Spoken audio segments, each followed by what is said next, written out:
نحمده ونصلي ونسلم على رسوله الكريم أما بعد فأعوذ بالله من الشيطان الرجيم بسم الله الرحمن الرحيم وضرب الله مثلا قرية كانت آمنة مطمئنة يأتيها رزقها رغدا من كل مكان فكفرت بأنعم الله فأذاقها الله لباس الجوع والخوف بما كانوا يصنعون.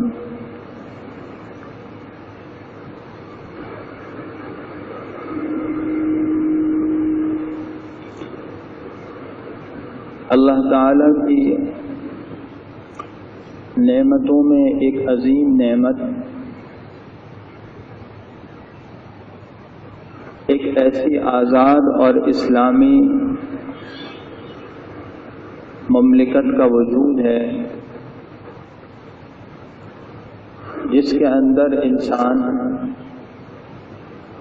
اللہ تعالیٰ کے احکامات کو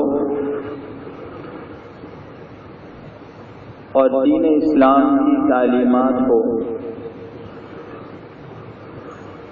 پوری آزادی کے ساتھ کھل کر سمجھ سکے اور ان پر عمل پیرا ہو سکے.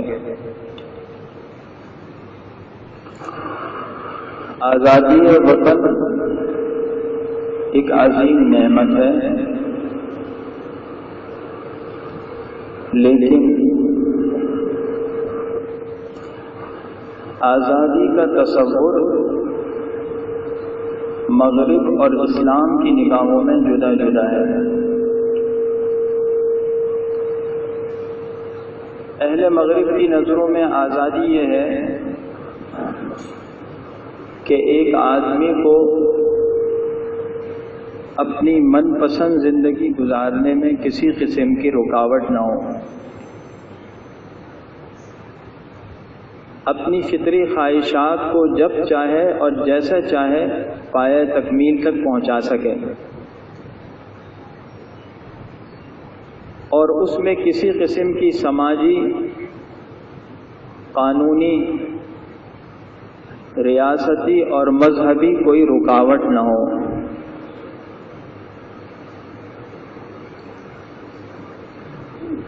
اسلام کی نگاہوں میں آزادی کا مفہوم یہ ہے کہ ایک آدمی کو اللہ تعالیٰ کی بندگی انجام دینے میں اور شریعت مطہرہ کی تعلیمات پر عمل کرنے میں کسی قسم کی رکاوٹ نہ ہو، اور وہ اپنی پوری زندگی کمال عبدیت کے ساتھ بندگی کے جذبات کے ساتھ گزارے. اس طرح کے قدم قدم پر اور ہر موقع پر اللہ تعالیٰ کے احکامات کا اور اللہ تعالیٰ کی طرف سے دی ہوئی ہدایات کا اسے خیال کرے. یہ نظریہ انسان کو غلامی سے بچاتا ہے، اور پہلے نظریے کے اندر انسان قدم قدم پر غلامی کا شکار ہوتا ہے. خواہشات نفس کی غلامی، اپنے لیڈروں کی غلامی، نام نہاد بڑوں کی غلامی. اسلام ان سب غلامیوں سے چھڑا کر اللہ تعالیٰ کی غلامی اور بندگی کا نظریہ پیش کرتا ہے جس میں سچی آزادی ہے.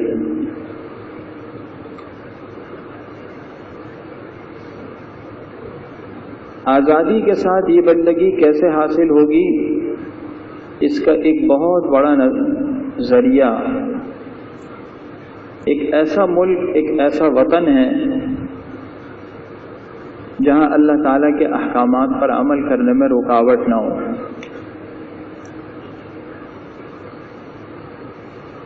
یہ وطن کی آزادی صرف قومی اور کوئی سیاسی نظریہ نہیں ہے، بلکہ خود قرآن و حدیث میں اس کے اصل موجود ہے. ہم سب جانتے ہیں کہ اسلامی تعلیمات اور اسلامی احکام میں ایک اہم ترین فریضہ ہجرت فی سبیل اللہ ہے، اور اللہ کے راستے میں ہجرت کا فلسفہ یہ ہے کہ تمہیں کسی ملک اور کسی ماحول میں اللہ تعالیٰ کے احکامات پر عمل کرنے میں مشکل پیش آ رہی ہے تو اس کے خاطر قدم اٹھاؤ، قربانی دو، اور اپنی جان، اپنے مال، ہر چیز کی قربانی کے جذبے کے ساتھ اس ملک کو اور اس وطن کو خیر بات کہہ دو،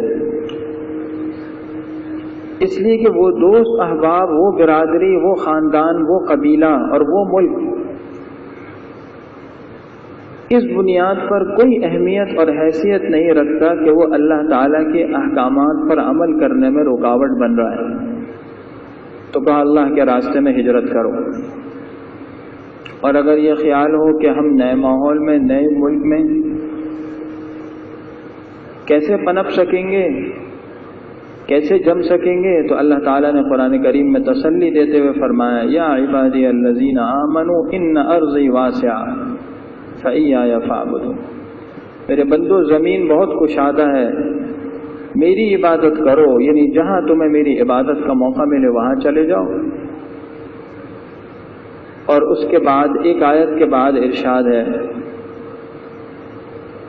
چند آیتوں کے بعد پھر مزید فرمایا وَكَأَيٍّ مِّن دَابَّةٍ لَّا تَحْمِلُ رِزْقَهَا اللَّهُ يَرْزُقُهَا وَإِيَّاكُمْ وَهُوَ السَّمِيعُ الْعَلِيمُ۔ یہ جو زمین میں چوپائے جانور چلتے پھرتے ہیں، یہ اپنے ساتھ اپنا رزق نہیں اٹھاتے، ان کا رزق اللہ تعالیٰ نے اپنے ذمے لیا ہے۔ تم اللہ کے حکم پر جب نکلو گے تو اللہ تمہارے لیے رزق کا انتظام کریں گے۔ اس سے گھبرانا مت کہ اگر ہم نے ہجرت کی، اپنے گھر بار کو چھوڑ دیا تو ہمارا کیا بنے گا۔ اور صحابہ کرام رضی اللہ تعالی عنہم نے اسی ہجرت کی فضیلت کو حاصل کرنے کے لیے بے شمار قربانیاں دی ہیں، ایسی قربانیاں کہ انسانی تاریخ ان کی نظیر پیش کرنے سے عاجز ہے۔ حضرت صہیب رومی رضی اللہ تعالی عنہ جب ہجرت کے ارادے سے نکلے تو کافروں نے ان کا محاصرہ کر لیا، فرمانے لگے میں تمہارے ساتھ ایک معاملہ کرتا ہوں، میری جائیداد، میرا اثاثہ فلاں جگہ پر موجود ہے، کیا تم اس پر راضی ہو کہ وہ سب لے لو اور مجھے چھوڑ دو، مجھے اللہ کے راستے میں ہجرت کی اجازت دو۔ کہنے لگے ہاں ہم اس پر راضی ہیں، اپنا سارا مال، اثاثہ، اسباب ہمارے حوالے کرو۔ چنانچہ اپنے سب کچھ قربان کیا اور ہجرت کر کے مدینہ منورہ تشریف لائے۔ رسول اللہ صلی اللہ علیہ وسلم نے ارشاد فرمایا ربع البیع ابا یحییٰ، ابو یحییٰ نے بڑی نفع بخش تجارت کی۔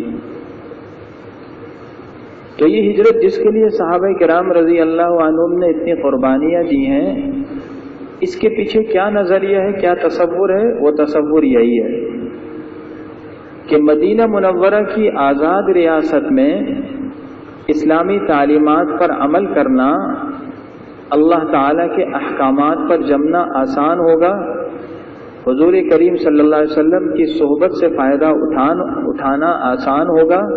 صحابہ کرام اس لیے ہجرت کر کے گئے اور ایک آزاد اسلامی ریاست کو حاصل کیا۔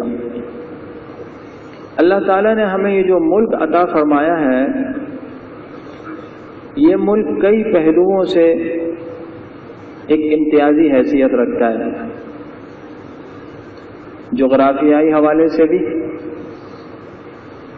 اور اس کے ساتھ ساتھ اس حوالے سے کہ قدرتی وسائل سے مالا مال ملک ہے۔ معدنیات اللہ تعالیٰ نے اس ملک کے اندر جا بجا ڈال دیے، کوئلے کے، گیس کے ذخائر موجود ہیں، یہاں چاروں موسم اللہ تعالیٰ نے رکھے ہیں، فطرت کی تکمیل کی جتنی بنیادی ضروریات ہیں اللہ تعالیٰ نے اس ملک کے اندر رکھی، اور اس کے بعد پھر اس کا خاص امتیاز یہ ہے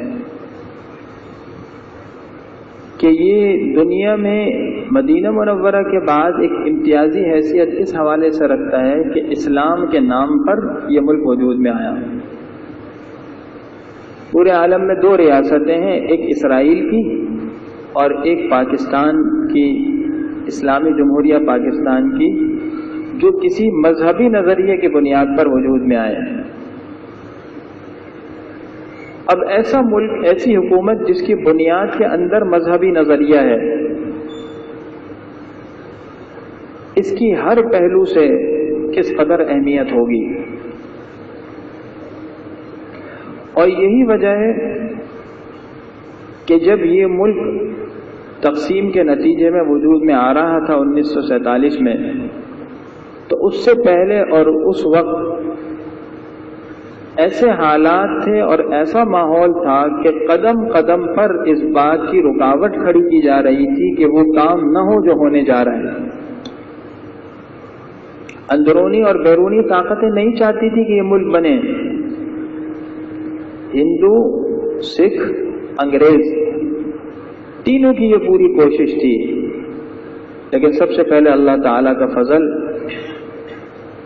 اور پھر اس کے بعد اہل اللہ کی دعاؤں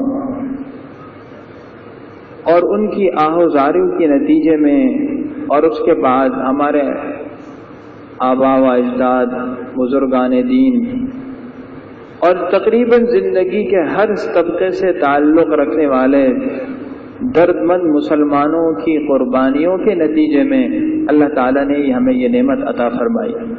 اس لیے اس کو کہا جاتا ہے مملکت خدا داد۔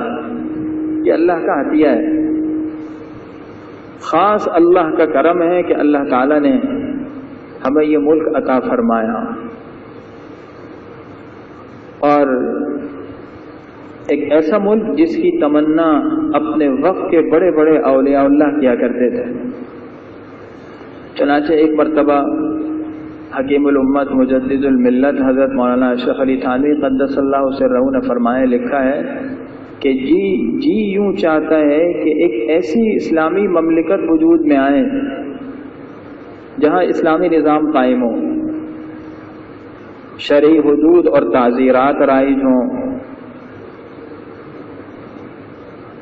بیت المال کا نظام ہو،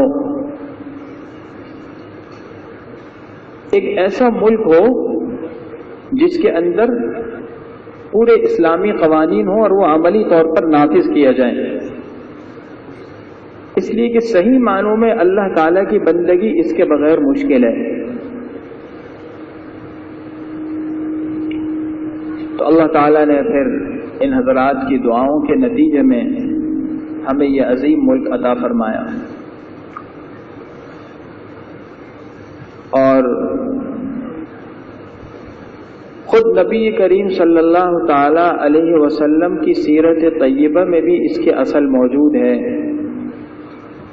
کہ نبی کریم صلی اللہ تعالی علیہ وسلم نے مدینہ منورہ کو ایک اسلامی ریاست بنانے میں اور اس کے لیے جو سیاسی نظام اور ملکی قوانین ہیں ان کو مرتب کرنے میں کس قدر دور اندیشی سے اور مصلحت سے کام لیا، اور اس بات کو اہمیت دی کہ مدینہ منورہ دینی ہی نہیں دنیاوی اعتبار سے، اقتصادی اعتبار سے، ہر پہلو سے ایک مثالی ریاست بنے۔ چنانچہ تاریخ سیر کی اور کتابوں میں لکھا ہے، سیرت کی کتابوں میں، کہ حضور صلی اللہ علیہ وسلم جب مدینہ منورہ تشریف لائے تو پہلی باضابطہ آئینی دستاویز ریاست امور کی مرتب فرمائی جو 53 دفعات پر مشتمل تھی، جو میثاق مدینہ کے نام سے مشہور ہے۔ اس لیے کہ حضور صلی اللہ علیہ وسلم تشریف لائے تو مدینہ منورہ میں پہلے سے یہود کے قبائل بھی رہتے تھے، عرب کے مختلف قبائل تھے۔ اندرونی اور بیرونی سازشوں سے نمٹنے کے لیے ایک وسیع جامع حکمت عملی کی ضرورت تھی۔ رسول اللہ صلی اللہ علیہ وسلم نے باقاعدہ اس کی دستاویز مرتب فرمائی۔ اور اس میں باہمی خانہ جنگی کا خاتمہ، خارجہ پالیسی کو مضبوط بنانے کے لیے عسکری خود مختاری اور ان جیسی چیزوں کو اولین اہمیت دی۔ کیوں؟ اس لیے کہ ان پہلوؤں سے کوئی بھی ریاست جس قدر مضبوط ہوگی اس میں دین اور اسلام اسی قدر مستحکم ہوگا، اور معاشرے میں امن و امان کو پیدا کرنا، بحال کرنا آسان ہوگا۔ اللہ تعالیٰ نے ہمیں یہ جو آزادی عطا فرمائی وطن کی، اس کا بھی ایک پس منظر ہے۔ 1857 کے بعد جب مسلمانوں کی، علماء کی، اہل اللہ کی کوششیں، اللہ تعالیٰ کا ایک تکوینی فیصلہ تھا، اس فیصلے کے تحت بظاہر بارآور نہیں ہو سکی، انگریزوں کا تسلط ہو گیا، تو اس کے بعد بھی مسلمانوں نے اپنے نظریات، اپنے دین، اپنی ثقافت کے تحفظ کے لیے دفاعی اقدامات کیے، اور اس کا ایک ثبوت وہ دینی مدارس ہیں جو اس وقت سے وجود میں آئے ہیں۔ دارالعلوم دیوبند اس کی سب سے پہلی مثال اور سب سے پہلا نمونہ ہے، اور اس کے بعد دینی مراکز کا ایک سلسلہ چلتا رہا، اور پھر ان علماء اللہ کی کوششوں کے نتیجے میں اللہ جل شانہ نے آج سے تقریباً 70 سال پہلے ہمیں یہ عظیم مملکت عطا فرمائی۔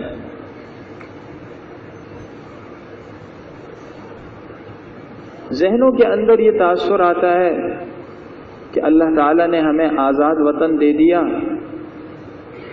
اس کا مطلب یہ ہے کہ یہاں آزادی کے ساتھ اپنی دنیاوی زندگی کو بہتر بنایا جائے، معاشی استحکام حاصل کیا جائے،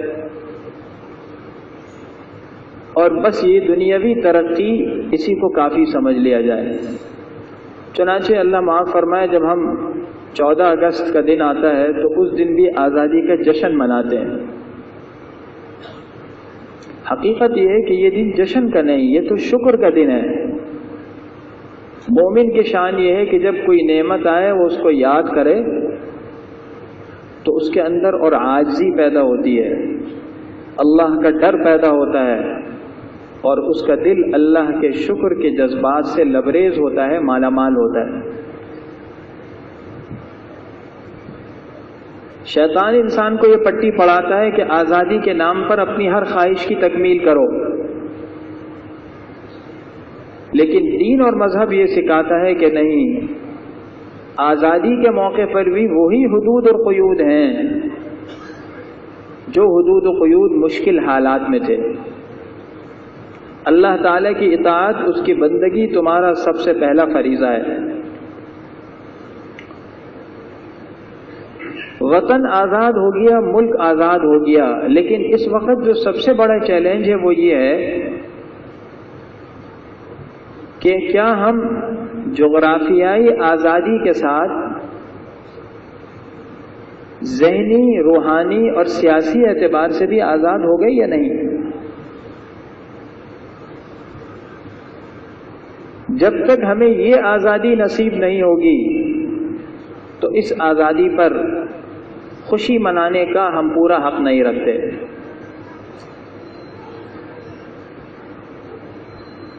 یہ ذہنی آزادی کیسے حاصل ہوگی؟ اس کے کچھ نکات ہیں، کچھ اصول ہیں۔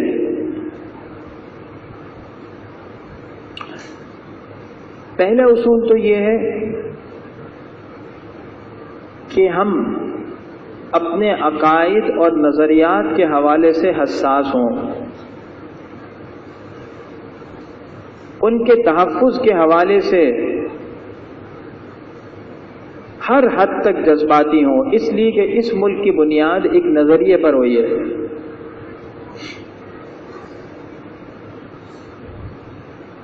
اس ملک کا جو آئین ہے، دستور ہے، اس کے اندر اللہ تعالیٰ کی حاکمیت کو اور اسلامی خود مختاری کو تسلیم کیا گیا ہے۔ اس کا مطلب یہ ہوا کہ اس کی بنیاد دینی نظریے پر ہے، مذہبی اصول پر ہے۔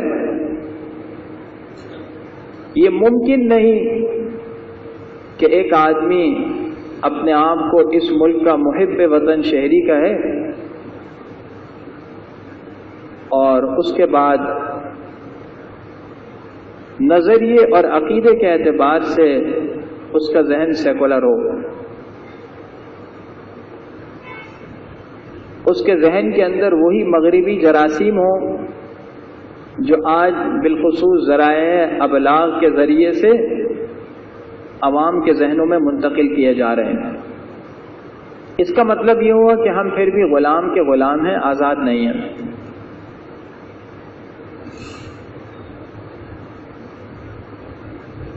ہر موقع پر، ہر مرحلے پر اللہ جل شانہ کا حکم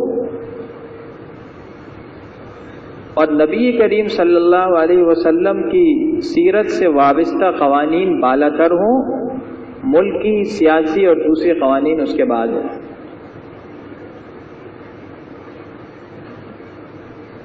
دوسری چیز قومی اور ملی شعائر کی ترجیح۔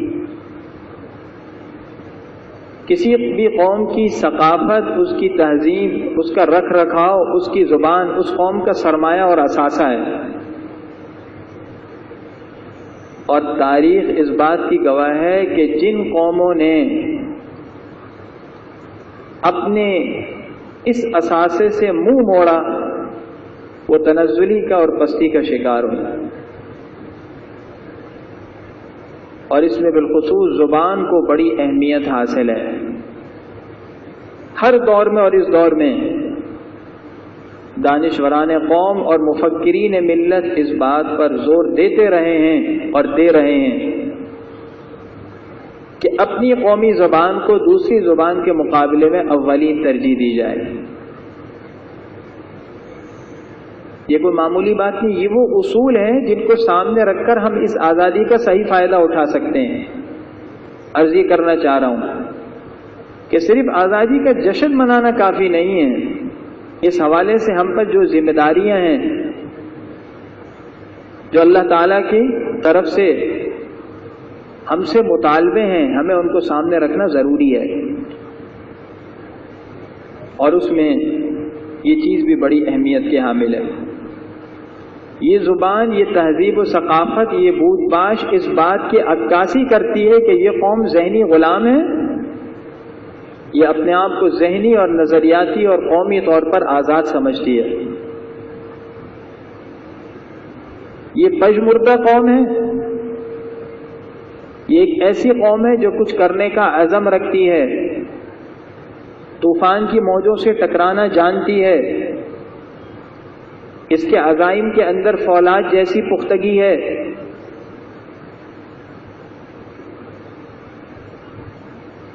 یہ اثرات ہیں تہذیب و ثقافت۔ تہذیب و ثقافت اور زبان ان چیزوں کا پیغام دیتی ہے، یہ بتاتی ہے کہ اس قوم سے مستقبل کے حوالے سے اور عالمی سطح پر کیا توقعات کی جا سکتی ہیں، کوئی بھی قوم ہو۔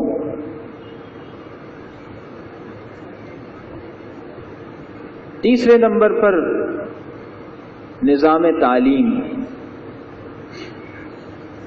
کسی بھی مملکت، کسی بھی علاقے اور کسی بھی خطے اور کسی بھی قوم کی جو ترقی اللہ تعالیٰ نے اس دنیا میں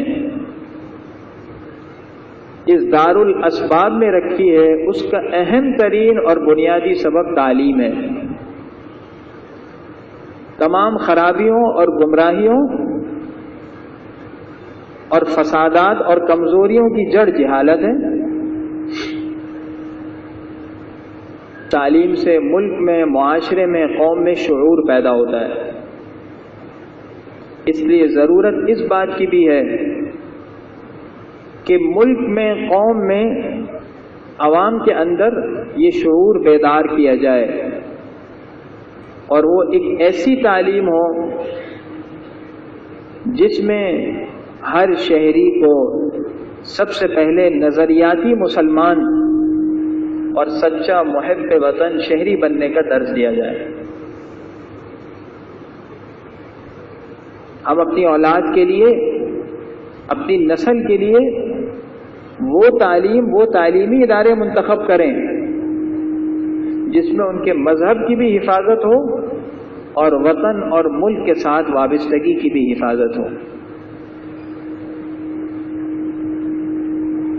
اگر نظریات پختہ ہوں گے تو زندگی کے جس شعبے میں بھی وہ بچہ جائے گا، وہ شخص جائے گا، وہ پہلے مرحلے میں اسلام کو اور مذہب کو ترجیح دے گا. وہ انجینئر، وہ ڈاکٹر، وہ پروفیسر، وہ دانشور بعد میں ہے، مسلمان پہلے. وہ جو خدمت کرے گا اس کے اندر دینی جذبہ اور اعلاء کلمت اللہ کا جو نظریہ ہے وہ کار فرما ہوگا. اور جب وطن سے محبت کا اور وطن سے وفاداری کا درس دیا جائے گا تو وہ ہر موقع پر ملکی سالمیت کو اولین ترجیح دے گا. آج دونوں پہلوؤں سے ہمارے اس نظام تعلیم کے اندر بڑی کمزوری ہے، جس کا نتیجہ ہم دین اور دنیا دونوں پہلوؤں سے بھگت رہے ہیں. نوجوان نسل ذہنی اور نظریاتی اعتبار سے دین سے دور ہو رہی ہے، اور دوسری کمزوری کے نتیجے میں ایک طبقہ ایسا ہے جو دین کے نام پر اس ملک کو برباد کرنے پر تلا ہوا ہے. اسلام کسی ایسی عسکری کاوش کی، یہ ایک کسی ایسی آزاد جد و جہد کی اجازت نہیں دیتا اسلامی مملکت کی حدود کے اندر جس سے اس ملک کے امن و امان کو یا اس کے عوام کو نقصان پہنچے. یہ شرعاً بھی، قانوناً بھی، اخلاقاً بھی ناجائز ہے، حرام ہے، گناہ در گناہ ہے. لیکن اس نظام تعلیم کی کمزوری کی بنا پر آج ہم دونوں پہلوؤں سے پریشانیاں بھگت رہے ہیں، مصیبتیں بھگت رہے ہیں. نہ اس ملک میں امن و امان پورے طور پر قائم ہے اور نہ مذہبی نظریات کی پوری حفاظت ہو رہی ہے. پانچویں بات، معاشی خوشحالی. حضرت شاہ ولی اللہ رحمہ اللہ نے حجت اللہ البالغہ میں اس پر بحث فرمائی ہے. اسلامی فلسفے کی ایک عظیم کتاب ہے، اور یہ ثابت فرمایا ہے کہ جب کسی ملک، کسی قوم کے اندر اقتصادی اور معاشی اعتبار سے خوشحالی ہوتی ہے تو بہت سے معاشرتی جرائم خود بخود ختم ہو جاتے ہیں. اس لیے کہ اس جرائم کی بنیاد یہی معاشرتی خوشحالی نہ ہونا ہے. غربت، افلاس، تنگدستی اور پھر اس کے ساتھ جہالت جمع ہو جائے تو اس کے نتیجے میں اس ملک کا امن و امان تباہ ہو جاتا ہے اور تعمیر کے بجائے تخریبی اقدامات شروع ہو جاتے ہیں.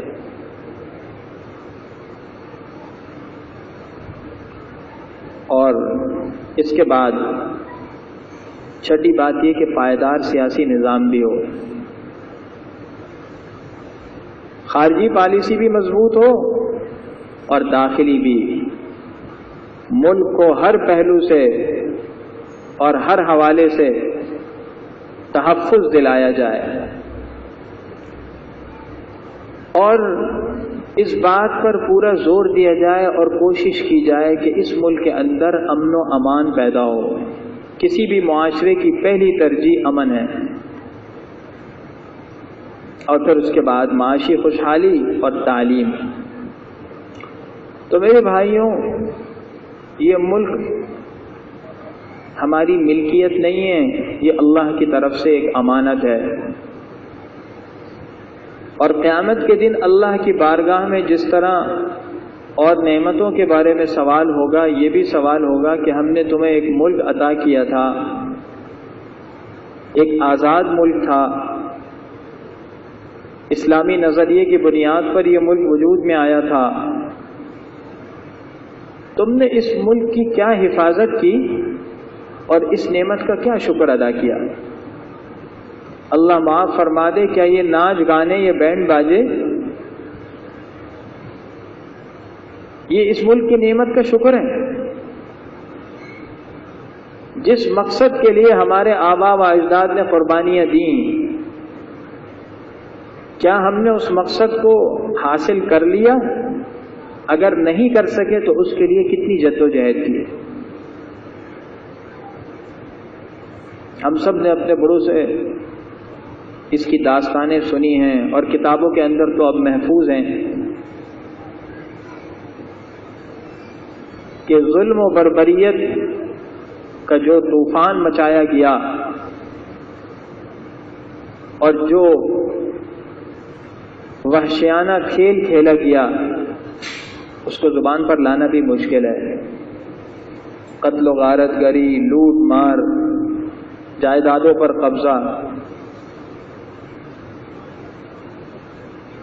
پاکیزہ عفت مآب خواتین کی بے عزتی اور ذہنی، نفسیاتی، جسمانی ہر پہلو سے وہ تکلیف دہ حربے استعمال کیے گئے نقصان پہنچانے کے، جس کی مثال شاید پرانے دور میں ملتی ہوگی۔ اس کا مقصد یہی تھا کہ آزادی کے نام پر ایک اسلامی ریاست کو قائم کرنے یا اس کی کوشش کرنے کا تصور بھی کسی کے دل و دماغ میں نہ آئے، تاکہ بعد میں جب یہ باتیں پڑھی جائیں تو کوئی اس بات کی کوشش نہ کرے۔ کتنی قربانیاں دی گئی، اور انہی کی قربانیوں اور دعاؤں کے نتیجے میں آج ہم اس پرامن فضا کے اندر بیٹھے ہیں۔ اس کی قدر ان لوگوں سے پوچھئے جو دوسرے غیر اسلامی ملکوں میں رہتے ہیں، ان کے لیے وہاں روزے رکھنے مشکل ہیں، بہت سی جگہوں پر اجتماعی طور پر نماز پڑھنے پر پابندی ہے،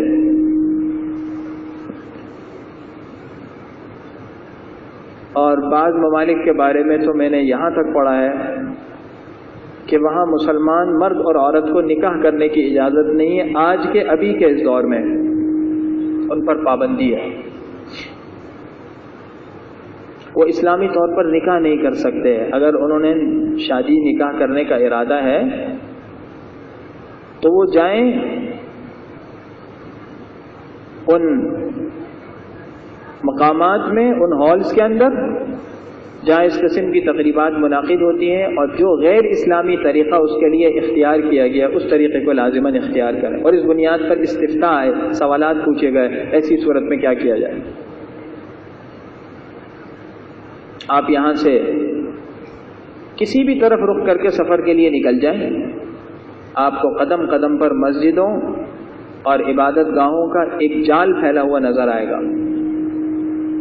اللہ تعالیٰ کے فضل و کرم سے آپ جہاں چاہیں اتر کر اطمینان سے نماز پڑھ سکتے ہیں، عبادت کر سکتے ہیں۔ یہ اللہ تعالیٰ کی عظیم نعمت ہے۔ آپ کو اس ملک میں دینی مدارس اور دینی مراکز کا ایک سلسلہ نظر آئے گا، دعوت و تبلیغ کے کام کے بڑے بڑے مراکز نظر آئیں گے، دین کی تشریح اور دین کی صحیح تشریح اللہ تعالیٰ کے فضل و کرم سے بر و صغیر پاک و ہند کے اندر جس انداز میں ہو رہی ہے، اس کی مثال دنیا میں ملنی خاصی مشکل ہے۔ اور دینی اور روحانی پیاس بجھانے کے مواقع بھی جگہ جگہ ہیں۔ اللہ تعالیٰ کے نیک بندوں کی خانقاہیں اور وہ جگہ الحمدللہ موجود ہیں جہاں اللہ اللہ کیا جاتا ہے اور اللہ کے نام کی رٹ لگائی جاتی ہے، اور دلوں کی روحانی صفائی اور پاکیزگی پر زور دیا جاتا ہے۔ یہ سب اس لیے کہ اس ملک کی بنیاد ایک مذہبی نظریے پر تھی۔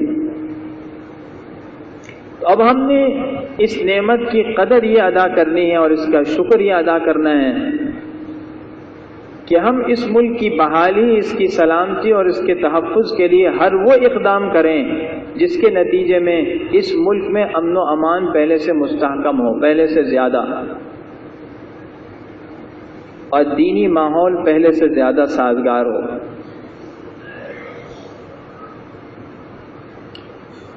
آج اللہ تعالیٰ حفاظت فرمائے، ہماری اپنی کمزوریوں کی وجہ سے ہم لوگوں کے بارے میں، خاص اس ملک کے رہنے والوں کے بارے میں باہر کی دنیا کا ایک تصور ہے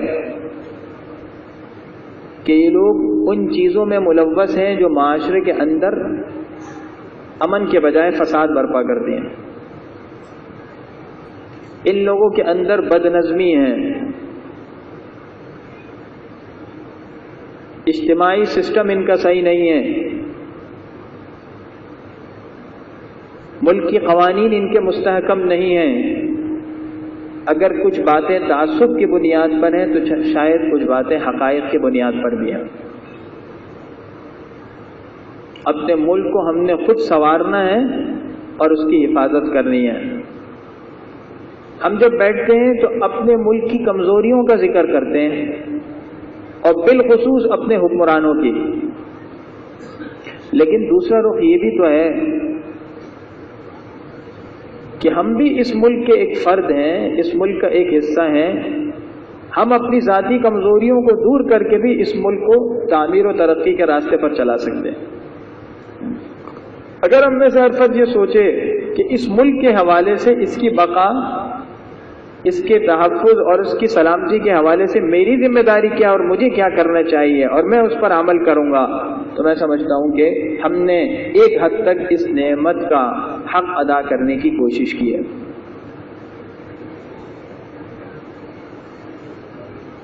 میرے بھائیوں، پہلے مرحلے میں اپنے اندر ہم نظم و ضبط پیدا کریں۔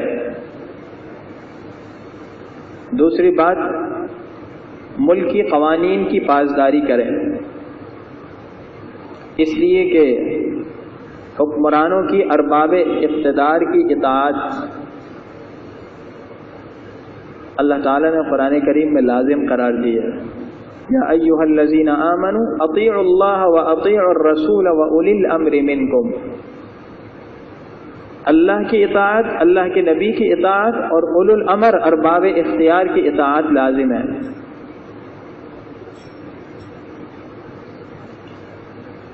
اور اس کے اندر وہ قوانین بھی ہیں ملکی جو اسلامی حکومت کی طرف سے مقرر ہیں۔ اب اگر وہ چیزیں مباح ہیں، ضروری نہیں ہیں، لیکن جب وہ قانون کا حصہ بن گئے تو اب یہ واجب ہے۔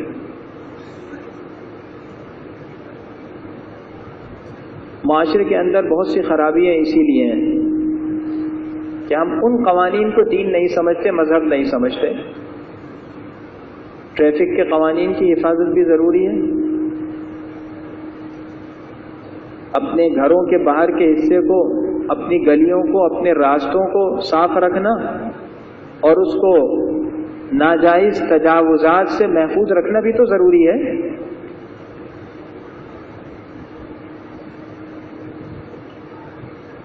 اور تیسرے نمبر پر ہم تنقید کے بجائے تعمیر کی کوشش کریں۔ کسی بھی چیز کو تنقید کے بجائے تعمیری ذہن سے دیکھیں، اصلاحی ذہن سے دیکھیں، اس کے اندر جو خرابی ہے اس کو دور کرنے کی کوشش کریں۔ آپ ایک خرابی کا 10 مرتبہ تذکرہ کریں گے، اس سے وہ خرابی دور نہیں ہوگی جب تک کہ اس کے لیے عملی اقدام نہ اٹھائیں۔ ہم حکمرانوں کو برا بھلا کہہ دیتے ہیں، لیکن ہم یہ نہیں سوچتے کہ یہ حکمران جیسے بھی ہوں، شریعت نے بہر صورت جائز امور میں ان کی اطاعت کو لازم قرار دیا۔ اگر یہ مسلمان ہیں، کلمہ پڑھتے ہیں، ان کے خلاف بغاوت ناجائز ہے، ان کے ذاتی کردار کو آج جس تناظر میں، جس انداز میں اچھالا جاتا ہے وہ شرعاً منع ہے کہ یہ غیبت پر، تحقیر پر، بہتان اور الزام تراشی پر مبنی ہے، جس کی شریعت میں کسی قسم کی اجازت نہیں دی جا سکتی۔ یہ صرف غیر شرعی نہیں، غیر اخلاقی حرکت بھی ہے۔ کسی بھی اچھی قوم کا یہ شیوا نہیں ہو سکتا۔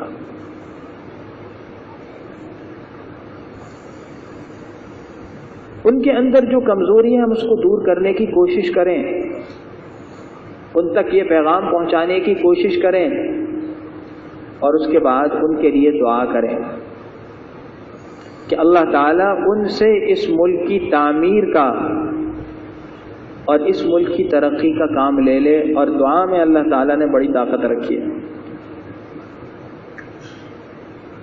تو میرے بھائیوں، اللہ تعالیٰ کی ایک عظیم نعمت تو ہے، لیکن سوچنا یہ ہے کہ ہم خود کہاں کھڑے ہیں، اور اس نعمت کے شکر کے راستے پر ہیں یا کفران نعمت کے راستے پر۔ قرآن کریم میں اللہ تعالیٰ نے ایک نہیں کئی مثالیں بیان فرمائی کہ جب کسی قوم کو اللہ تعالیٰ نے کوئی نعمت عطا فرمائی اجتماعی سطح پر، لیکن اس نعمت کی انہوں نے قدر نہیں کی، تو پھر اللہ تعالیٰ کی طرف سے پکڑ آئی۔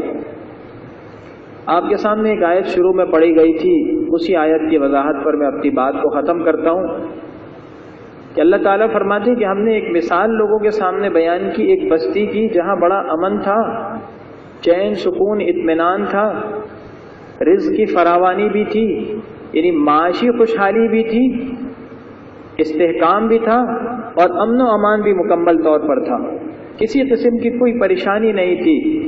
اللہ فرماتے ہیں جب انہوں نے ہماری نعمتوں کی ناشکری کی تو ہم نے انہیں بھوک اور خوف کا لباس پہنا دیا۔ قحط آیا، اقتصادی پریشانی آئی، معاشی تنگ دستی آئی، اور اس کے بعد بد امنی آئی، امن ختم ہوا، خوف آیا، اور یہ چیزیں لباس کی صورت میں ان پر مسلط ہوئی۔ جس طرح لباس انسان کو گھیر لیتا ہے، اس انسان کے جسم کا حصہ بن جاتا ہے، اس کے ساتھ لگ جاتا ہے، اسی طرح ان چیزوں نے ان کو جگڑ لیا۔ یہ سب کیوں ہوا؟ فَكَفَرَتْ بِأَنْعُمِ اللَّهِ، اللہ تعالیٰ کی نعمت کی ناشکری ہوئی۔ اور یاد رکھیے اللہ تعالیٰ نے جو قوانین مقرر فرمائے ہیں ان قوانین کے اندر کبھی رد و بدل نہیں ہوتا، اصول کہیں نہیں بدلا کرتے، تو یہ قوانین تو سب کے لیے ہیں۔ اگر ہم بھی اللہ تعالیٰ کی نعمتوں کا شکر ادا کریں گے تو اللہ ہمارے لیے اس نعمت کو بڑھا دیں گے، ورنہ خطرہ ہے کہ ہم اس سزا کو نہ بھگتیں جو سزا اللہ تعالیٰ نے پچھلی قوموں کو ناشکری کی بنا پر دی۔ اسی تناظر میں اللہ تعالیٰ نے بنی اسرائیل کا بھی ذکر کیا، نعمتیں ان پر بھی آئی تھیں لیکن شکر نہیں ہوا، ناشکری پیدا ہوئی۔ تو ہماری یہ شرعی اخلاقی ذمہ داری بنتی ہے، مردوں کو بھی عورتوں کی بھی، کہ اس ملک کو ہم اپنی پہلی ترجیح دیں، اس ملک کی سالمیت کو، اس کے تحفظ کو اور اس کے ماحول کو دینی اور مذہبی بنانے میں ہمارا جو اپنا کردار ہے ہم اس کو ادا کرنے کی کوشش کریں۔ اگر ہم اپنے گھروں کے اندر یہ رواج دیں کہ نمازوں کا غیر معمولی اہتمام ہو، خواتین شرعی پردے کا اہتمام کریں، شاعر اللہ کا پورا احترام ہو، ان کا تقدس ہو، اپنی اولاد کی تربیت مذہب، دین اور کلمے کی بنیاد پر ہو، اور اللہ تعالیٰ نے ہمیں جو نعمتیں دی بالخصوص وطن کی یہ نعمت، اس سے اپنی اولاد کو روشناس کرایا جائے، انہیں بتایا جائے۔ اور اس کے ساتھ ساتھ آج کے دور کا جو بالخصوص ایک بڑا چیلنج ہے کہ مغربی کلچر اور مغربی تہذیب و ثقافت جس تیزی سے ہماری اور بالخصوص ہماری نوجوان نسلوں کے اندر گھس رہی ہے، اس پر سد باب باندھیں۔ اس کے لیے خود سوچنا ہوگا، یہ چیزیں معمولی نہیں ہیں، اس لیے کہ بود باش، لباس، شکل و صورت، تہذیب و ثقافت کا انسان کے نظریے سے، اس کے ذہن سے خاص تعلق ہے۔ انسان کی جو دینی اور ایمانی ایک کیفیت ہے اس پر یہ چیزیں مؤثر ہوتی ہیں۔ ہمیں چاہیے کہ اس حوالے سے ہم ہر وقت متفکر رہیں، اپنے بڑوں سے، اپنے بزرگوں سے، ان سے رہنمائی لیں، ان سے پوچھیں کہ آپ حضرات نے یہ قربانیاں کس لیے دی تھیں، اور ہم اس حوالے سے اب ہماری کیا ذمہ داری ہے، ہم کیا کردار ادا کر سکتے ہیں۔ اور اللہ تعالیٰ سے اس ملک کے لیے دعا بھی کریں کہ اللہ جل شانہ ہمارے اس ملک کی ہر قسم کی بیرونی اور خارجی فتنوں سے حفاظت بھی فرمائے، اور جس مقصد کے لیے یہ ملک بنا ہے اللہ کرے ہمیں وہ مقصد بھی حاصل ہو، اور اللہ ہم سب کو اس بات کی توفیق دے کہ اس کی تعمیر، اس کی اصلاح اور اس کی ترقی میں ہم میں سے ہر شخص جو حصہ ڈال سکتا ہے اپنا کسی حوالے سے وہ ڈالے۔ اگر ہم اس پیغام کو لے کر یہاں سے گئے تو میں سمجھتا ہوں کہ اس حوالے سے ہم نے اپنا فرض منصبی ادا کر دیا۔ صرف جشن منانا، جھنڈے لگانا یہ ذمہ داری کی تکمیل نہیں ہے۔ اس ذمہ داری کا حق ہے کہ جو شرعی، اخلاقی، قانونی پہلو آپ حضرات کے سامنے رکھے گئے ہم اس کو سوچیں، اس پر غور کریں، تنہائی میں اپنا احتساب کریں،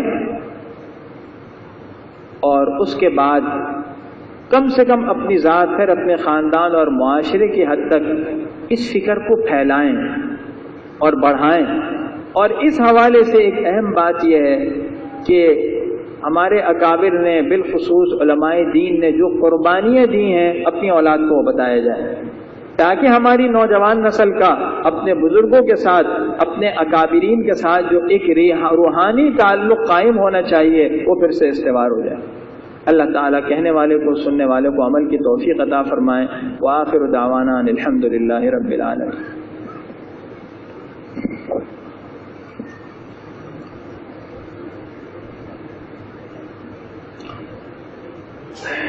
یہ کچھ سوالات کے نظرات میں ایک سوال تو یہ ہے کہ ایک آزاد ملک کے شہری ہونے کی حیثیت سے میری کیا ذمہ داریاں ہو سکتی ہیں؟ ابھی عرض کیا گیا کہ ہماری سب سے بڑی ذمہ داری یہی ہے کہ اس ملک کی تحفظ اور سلامتی کے لیے ہم اپنی ذات کے حد تک جو کر سکتے ہیں وہ کریں، اور اس ملک کے جو قوانین ہیں ان کی پوری پاسداری کریں، ان کی حفاظت کریں، اور اس بات کی پوری کوشش ہو کہ اللہ کرے اس ملک کے اندر اللہ تعالیٰ کا دین، اللہ تعالیٰ کا بتلایا ہوا قانون بالا تر رہے، اور کسی قسم کی ایسی سرگرمی سے بچیں جو اس ملک کو تخریب کاری کی طرف یا اس ملک کی بنیادوں کو کھوکھلا کرنے کی طرف لے جائے۔ اگر سیکولر جماعت کی حکومت قائم ہو جائے تو کیا اس کی اطاعت میں آنا ضروری ہے؟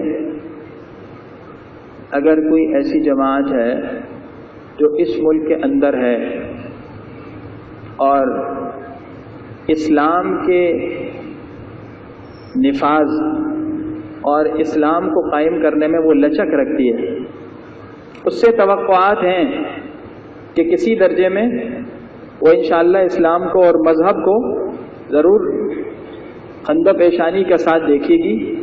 اللہ تعالیٰ سے دعا بھی کریں اور ان کی ہدایت کے لیے دعا کریں، اس کی اطاعت پھر بھی لازم ہے، جائز امور میں اس کی اطاعت ضروری ہے۔ ملک میں ظالمانہ قوانین کی پاسداری لازم ہے، جو ملک کے اندر ظالمانہ قوانین ہیں وہ غلط ہیں، وہ صحیح نہیں ہیں، لیکن احادیث میں اس بارے میں واضح ہدایت موجود ہے۔ حضور کریم صلی اللہ علیہ وسلم نے صاف فرمائے، دیکھو اگر حکام تم پر ظلم کریں تمہاری ذمہ داری ہے کہ تم اپنے حقوق پھر بھی ادا کرو اور اپنے حقوق اللہ سے مانگو۔ یہ ایک بہت بڑا سبق ہے، اس لیے کہ اگر دوسرا رویہ ہوگا تو اس کے نتیجے ملک کے اندر کیا ہوگا؟ بدامنی ہوگی۔ تو جو قوانین مقرر کیے گئے اس کے اندر اگر کوئی خرابی ہے، کمزوری ہے، ظلم کا پہلو ہے، اللہ تعالیٰ سے دعا کریں، اللہ تعالیٰ بڑی قدرت رکھتے ہیں۔ ہمیں چاہیے کہ ہم دوسرے پہلو سے یہ دیکھیں کہ ہم اس ملک کے قوانین کو جتنا ہو سکے باقی رکھیں، جو جائز قوانین۔ 14 اگست پہ جو خرافات ہوئی ان کے بارے میں کیا فرمائیں گے؟ میں نے عرض کر دیا، یہ خرافات تو صحیح نہیں ہے۔ شرعی حدود کے اندر خوشی منائی جا سکتی ہے۔ قل بفضل اللہ وبرحمتہ فبذلک فلیفرحوا، اللہ کوئی فضل فرمائے تو خوشی مناؤ، اللہ تعالیٰ کا حکم ہے، لیکن جو غیر شرعی چیزیں اس کی شرعاً اور اخلاقاً بھی کسی طرح اجازت نہیں ہو سکتی۔ اللہ تعالیٰ